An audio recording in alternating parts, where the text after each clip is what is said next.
everyone, my name is Stacey Fru, your host on today's show on CTVSA. Today in studio, we have the principal of Waverley Girls High School. Hello. Hello, how are you? Fine, and you? Fine, thanks. So please may you tell me a bit about yourself.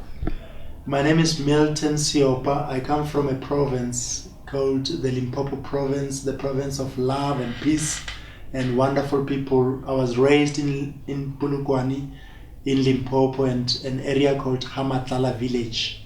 My home is Petule in Hamatlala. I grew up just like everyone else. I went to the primary school, the Pula Seopa school, which is named after my great grandfather, and Khoke Secondary School because we belong to the royal family. We are related to the royal family as well. So I did my secondary school in Khoke Secondary. I passed in 1992. In 1993, I went to a college called Tabamopo College of Education in Liboa, some 30 odd something kilometers from Petersburg, and then now called Polokwane. Then I proceeded to look for work. I worked in some of the schools in Limpopo. Yes. I've worked in 7 schools to date, and then I went to the Northwest Province to work at a school called Boitshoko Secondary School. Then because of the distance, then I came to Gauteng. I started off at Ahatuto Secondary School, where we produce a whole lot of results. Then I got a promotion to Olympia Park School in Springs. Then from there I went to Eureka High School as a deputy principal. Then I applied, and in 2014 I came to Waverley Girls High School. Okay, Yes. Thank you. Wow, your journey must be hectic. Yes. Wow, okay. Very hectic, yeah. And so how's it like to be principal, and what is some of the responsibilities that you have to follow when you're principal? Being a principal, especially in South Africa, is a very challenging and demanding job, but at the same time satisfying, because I've got the privilege of seeing young girls coming to life. The glimmer of hope is there for the young girls in South Africa. I've particularly chosen a girls' school because I just wanted to add to the women empowerment struggle and also towards the emancipation of women. A whole lot of us talk about joining girls and working with girls, but we never go to ground and do ground duty and get to the nitty-gritties and dirty our hands. So I chose a girls' school because I realized that a whole lot of girls need also a man's version. Yes. Of what a young girl should look like, from a father perspective, from a father point of view, to say these are the kind of girls that I would like to see. These are the kind of girls that I envisage. So we are trying to model these girls to be confident and not to accept gratification from older men that might sometimes take advantage of the young girls because of the socio-economic conditions at home. So I'm here to add to the voice of reason, to say, girls, you can do it, like this young girl that is next to me. Thank you so much. Yes. And so what amount of pressure do you put on your girls? There's a lot of pressure that I put them. I set up goals and objectives for them. I've worked with a whole lot of organizations that assist me. We've got a company that is doing wonderful stuff in our school. It's called Mott McDonald's. It's just down the street. The company is bringing sanitary pads for all the girls in the school that are not doing very well. The company is doing a lot of us. I was also part of an organization because we need to belong to organizations as leaders. Symphonia, Partners for Possibilities. I'm also I've been called in various fora like the CARES, King Edward VII Education Trust for King Edward's the 7th School. I've been invited there. They are wonderful friends. I've got another friend from Career ID that comes and speak to parents about career pathing for the girls. So we do set objectives. There's a lot of demands that the world would exert on them. So what better not to prepare them for the world outside? Wow, okay. Yes. I can see your girls doing very well in the future. Thank you so much. And so please tell us about your everyday duties. Like, what do you have to do? My everyday duty is that in the morning we have to speak to the staff just to set the tone for the day. You know, when the staff comes here, they need to understand what needs to be done on this particular day. We are mostly guided by what you call annual teaching plans, which will tell you at this point in time you should have reached what particular goals in terms of curriculum coverage and syllabus coverage. In terms of issues of governance, we've got what you call the school governing body. We have got regular meetings, maybe twice a semester. Then we talk about the structural issues of the school, the uniform, the structural issues, the governance issues like your finance. But on a day-to-day basis, what we do is that teachers need to plan for the week and for the day.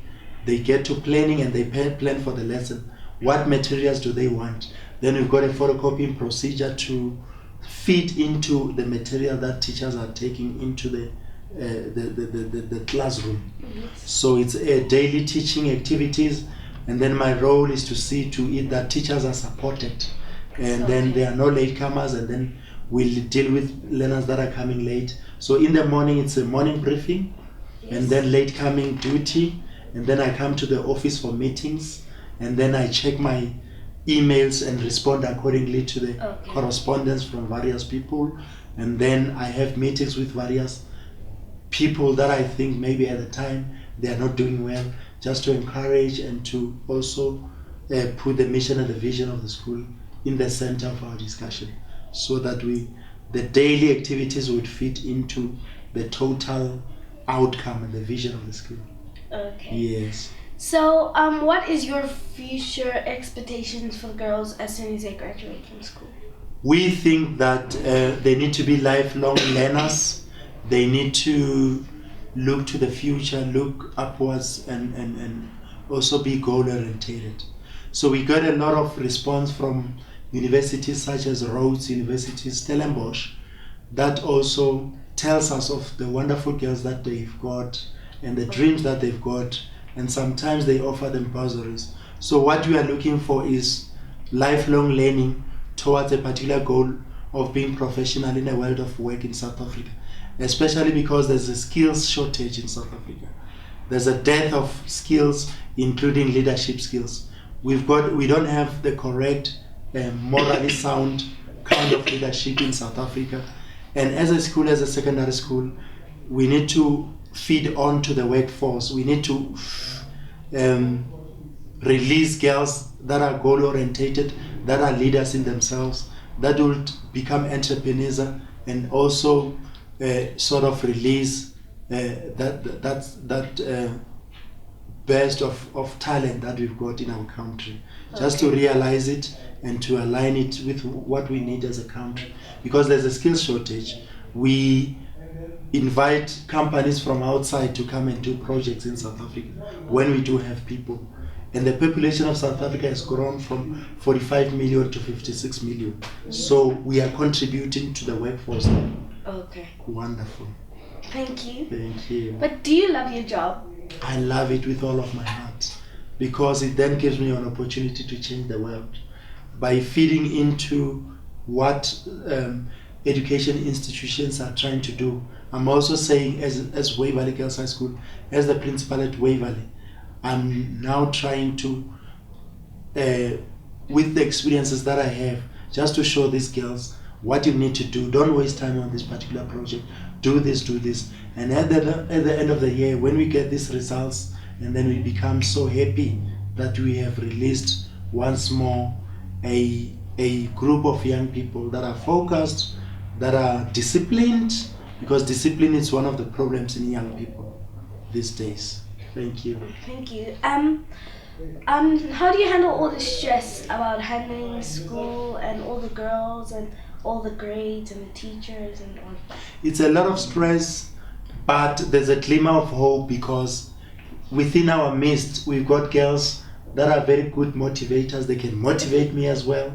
They come to me, they say hi, that smile and the greetings from a child that you are responsible for. They come and greet me. I affirm their responses, whatever they do for me, I just affirm it by a smile as well, to say, well done, my little girl. How are you today? Are you happy? Have you eaten? As some of our girls do not have food. So we need sponsorships, we need bursaries, we need a whole lot of scholarships in our secondary school, so that we can also assist the girls in realizing their educational dream. Thank you. So if there are any people who would love to sponsor, please, the contacts will be on the screen. Please may you sponsor this school and help the girls fulfill their dreams. Yes, please. We do have needy children. There are plenty of those to get to the second part of the question. But to the first part of the question, I've always believed that I'm different. I do think differently. And when I try a method and it doesn't work, I always call colleagues to come and sit around the table and let's have discussions. We've got young people in our midst that come from the likes of the University of Johannesburg that come and work here, that we employ. We interview them and then we ask them about the contribution that they can make, not just teaching, the contribution that they can make into our school by, releasing that sudden burst of energy into the girls, and the girls must also be inspired as well.